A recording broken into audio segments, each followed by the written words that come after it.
સંસદ સત્રનો આજે બીજો દિવસ. લોકસભામાં ગોવા વિધાનસભામાં એસટી વર્ગને આરક્ષણ આપવાના બિલ અંગે થશે ચર્ચા. તો રાજ્યસભામાં સમુદ્ર પરિવહન બિલ પસાર થવાની શક્યતા. વિધેયકોની મંજૂરી માટે સમયસીમા નક્કી કરવા અંગે રાષ્ટ્રપતિ દ્રૌપદી મુર્મુએ આપેલા રેફરન્સ અંગે સુપ્રીમ કોર્ટમાં આજે સુનાવણી. રાષ્ટ્રપતિએ કુલ 14 પ્રશ્નો અંગે માંગ્યો હતો અભિપ્રાય. ઉપરાષ્ટ્રપતિ પદેથી જગદીપ ધનખડે આપ્યું રાજીનામું.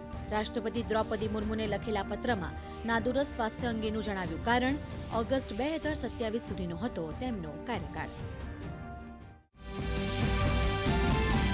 બિહાર વોટર લિસ્ટના પક્ષમાં ચૂંટણી પંચની દલીલ. પ્રક્રિયાના પક્ષમાં સુપ્રીમ કોર્ટમાં દાખલ કર્યો જવાબ. કહ્યું આધાર, વોટર કાર્ડ અને રેશન કાર્ડથી સાબિત નથી થતી કોઈની ભારતીય નાગરિકતા. ઇસરોની નવી ઉડાન. 30 જુલાઈએ લોન્ચ થશે માનવ ઇતિહાસનો સૌથી શક્તિશાળી ઉપગ્રહ નિસાર. નાસા ઇસરોનું સંયુક્ત મિશન. અત્યાર સુધીનો સૌથી મોંઘો અર્થ ઓબ્ઝર્વેશન સેટેલાઇટ. દરેક ઋતુમાં HD ક્વોલિટીમાં આપશે આંકડા. બાંગ્લાદેશમાં વાયુસેનાના F-7 વિમાન દુર્ઘટનામાં પાયલટ સહિત 27ના મોત, 170 ઇજાગ્રસ્ત. દુર્ઘટનાની તપાસના આપ્યા આદેશ.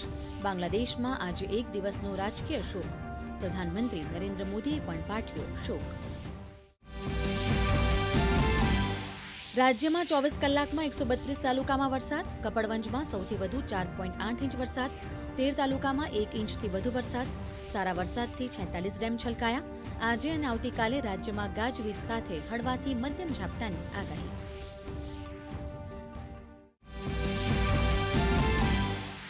ભારતીય શેરબજારો ખુલ્યા ગ્રીન ઝોનમાં. BSE 132 પોઈન્ટના વધારા સાથે 82,324ની સપાટીએ. મીડિયા, મેટલ, કેપિટલ ગુડ્સમાં ખરીદી. ચાંદી અને સોનાના ભાવમાં સામાન્ય ઘટાડો. અને મહિલા શતરંજના સેમીફાઇનલમાં પહોંચી માસ્ટર દિવ્યા દેશમુખ. ક્વાર્ટર ફાઇનલમાં ભારતીય ખેલાડી ટી હરિકાને 2-0થી આપી માત. કોનેરુ હમ્પીનો આજે ચીનની ખેલાડી સાથે થશે મુકાબલો.